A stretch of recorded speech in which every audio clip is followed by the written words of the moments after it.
We cannot afford to be at loggerheads with the Ghanaian people, even if it is one Ghanaian that opposes your desire to be called a king. That matters. The land is their own. And they have been hosts to the Igbo people. Let us respect that so that Ghana will not be among the places where we will say that the Igbo people were chased away. I appeal to our people of Ghana. The Igbos are not behind what's going on. It's a mistake by our brother. I will use this opportunity to appeal to our brother in Ghana. If you have served the community of the Igbo's there, if you have served them and they made up their minds for you to be given a position to serve more, in order not to offend your hosts, tell the members of the Igbo community to call you the chairman of the Igbo community.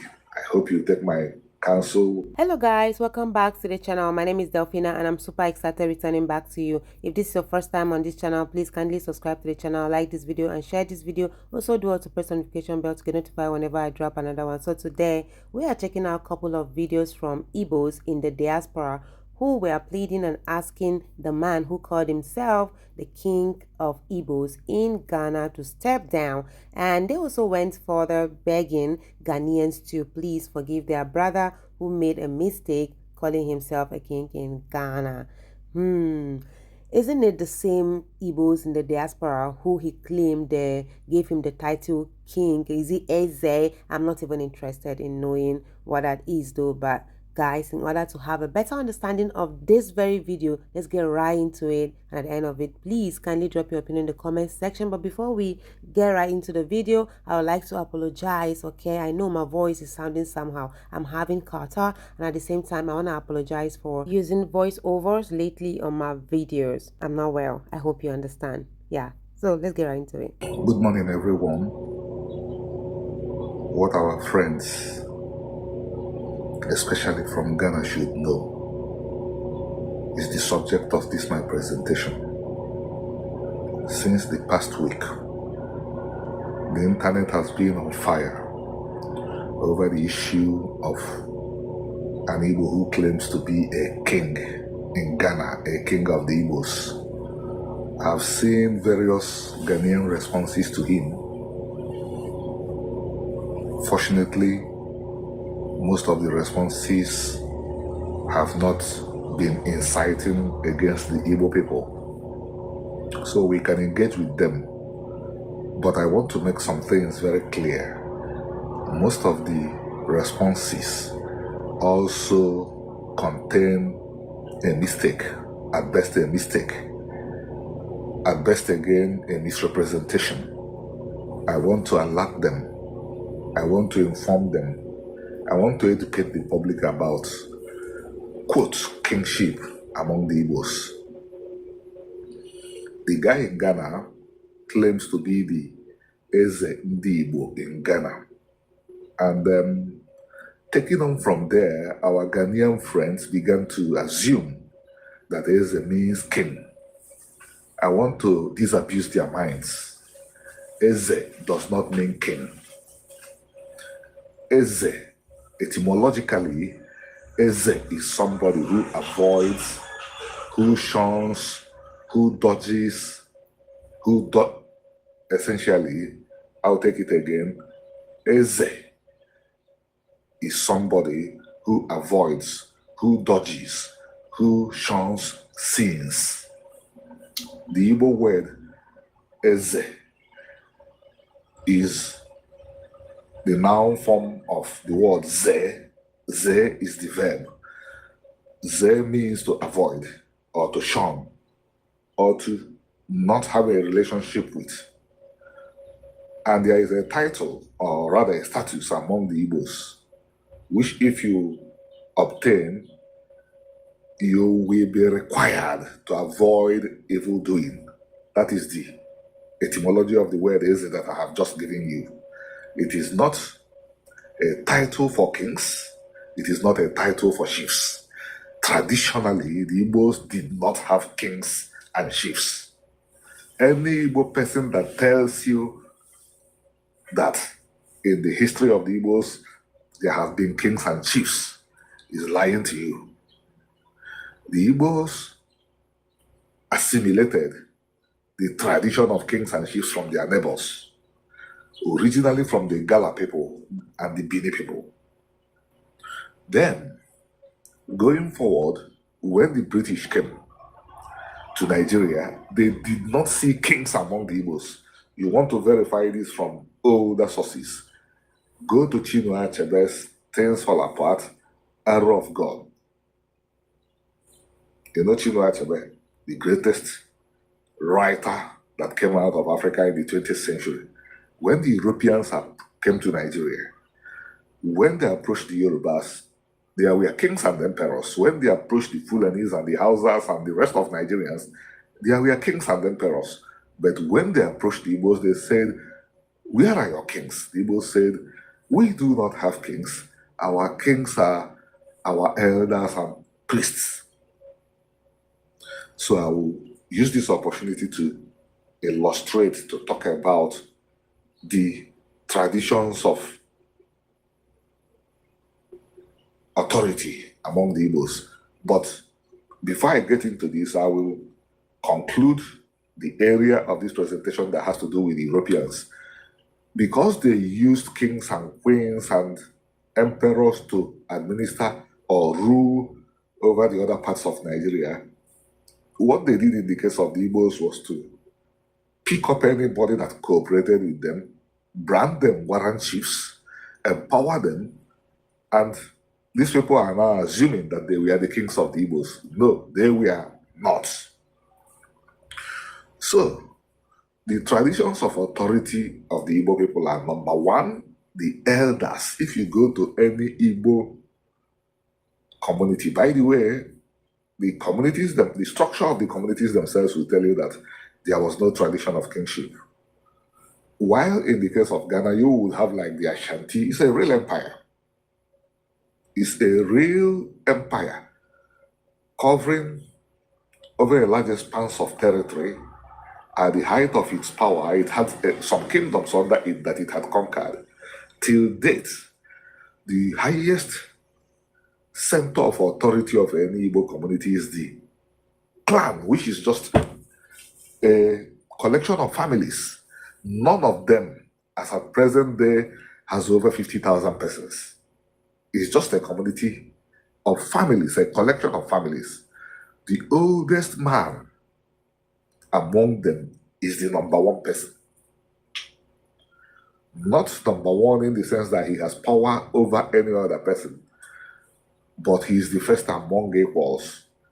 He has a responsibility to aggregate the opinion of every member of the family, of the community, after meetings, and then summarize it and present, and the vote will be taken.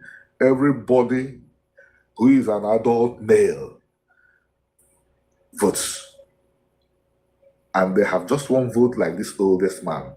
Another person that holds a position that is also a status that is also high is the chief priest of that community. He's called Ezemo, while the oldest man is called Okenye. Again, he's the first among equals. He is a supremo only in that sanctuary or shrine or temple where he carries out his official duties. If he comes to the house of another Igbo person, he is not a priest. He is not a priest. So the word Eze was appropriated to this position of chief priest. That is why he's called Eze Mo. Mo means spirit or God. Then you have the generality, a good number of people who decide to take on the status of shunning evil. After they have taken on this status, the title they are given is Eze. Men and women can do this. Still, they are not above any other person that has not taken the title. They are simply Not first among equals in this case, since the oldest man is first among equals, but they are simply people that can be relied on to provide wise counsel to the community. So, ladies and gentlemen, these traditionally are the positions of authority among the Igbo's. Eze does not mean king. Eze means avoiding evil, shunning evil, not having anything to do with evil. But because the Igbo's have found it extremely difficult to be different from others, so what they are now doing is revisionism, rewriting their histories, making up stories about ancient kingdoms and so on and so forth that existed only in the imaginations of the people making up the stories. Because I'm saying this because I've had Ghanaians saying that they talked to Igbo kings in Igbo land. No, they talk to people who are pretending to be kings. If you want to know how the Igbo authority was administered, read things fall apart and read the Arrow of God. But if you want to approach it from a research angle, read my book, The Igbo'S and Israel, an intercultural study of the largest Jewish diaspora. It's on Amazon. Then you will have the whole shebang about how the Igbo'S organized their communities. I will use this opportunity to appeal to our brother in Ghana. If you have served the community of the Igbo'S there, if you have served them and they made up their minds for you to be given a position to serve more, in order not to offend your hosts, tell the members of the Igbo community to call you the chairman of the Igbo community. We cannot afford to be at loggerheads with the Ghanaian people, even if it is one Ghanaian that opposes your desire to be called a king. That matters. The land is their own. And they have been hosts to the Igbo people. Let us respect that so that Ghana will not be among the places where we will say that the Igbo people were chased away. Thank you. I hope you take my counsel well. And at the same time, I appeal to our people of Ghana. The Igbos are not behind what's going on. It's a mistake by our brother. Treat him and treat the Igbo community with kindness. Have a good week. I live in Japan. Hey, I hope those Igbo people who are coming to my comment section insulting me, I just hope they are here watching this same video, because it's not coming from me. Rather, it's coming from a Ghanaian. Why am I even saying Ghanaian? It's coming from an Igbo man. And not just an Igbo man in the diaspora. Those are the same Igbo people in the diaspora that he said crowned him a king in Ghana. I don't know if it is the Igbo in Ghana that crowned him a king in Ghana, or because he made mention that Igbo in the diaspora, so that means every Igbo in the diaspora is in support of all of this. I was part of those people that went for the Igbo festival, I think last year. So I saw, I don't know, but that celebration there, you can see that people who did there get money. To the extent I was asking myself, Igbo people for Ghana get money, because you need to see the way their skin looks good. Everybody just they smile, food there, but nobody even offered to give me food there. Nobody offered to give me food, but later they will come and say I be king to Nigerians. But as I go there, they don't even give me yam, make I chop. They don't give me anything. And this year on, if it's going to hold, I'm going to be present there. So those of you that are coming to my comment section thinking that I'm not going to live freely in Ghana, this is not Nigeria. If it's Nigeria, you can do whatever you want to do to me. But this is Ghana. If you guys are doing Igbo festival, I must go. Make I go see waiting they happen. Make I go film, come show my fellow Ghanaians waiting when they do for their country. That is it. But message coming from other people, they said this yam festival is not going to hold because that very day the yam festival is holding is the same day they're going to use that park. Is it a 4 park, right, to do their thing? Yeah, their business here in Ghana. I don't know how it's going to be, but I think it's going to be a banter, but we're not praying for that because Ghanaians are not known for, this kind of acts. Yes, they are known to be peaceful. That's it. Yeah, correctly. Okay, so guys, you heard what this man said. So now tell me, all what I've been saying about this Igbo king, am I at the right track, or those people that are saying I'm a hater? I'm not a hater. You guys heard for yourself. See, my voice is even gone because of I'm not feeling well. I'm having catarrh. But when I saw this video, I'd be like, I have to talk about this video. I have to talk about it. Yeah, my subscriber cannot recommend something for me. Then I will just relax and say, nah, I have to check it out. Yeah, that's a way of honoring and saying thank you to my subscribers. So if this is your first time on this channel and you watch this video from beginning to this time, you've not subscribed to the channel yet, what are you waiting for? Subscribe already, okay? And also turn on your notification bell in order to get notified whenever I drop another one. Don't you want to be the first to get notified? All right, if you want, then do that already, okay? And to my returning subscriber, I want to say a very big thank you for always clicking back to my channel. I really appreciate it all. I cannot do this by my own self. And I want to say hooray to Della's World. We've clocked 16k and some on top. I really appreciate you guys. I cannot do this by myself. You and I know now. My family again. Hey, thank you guys. And I love you always. Bye-bye.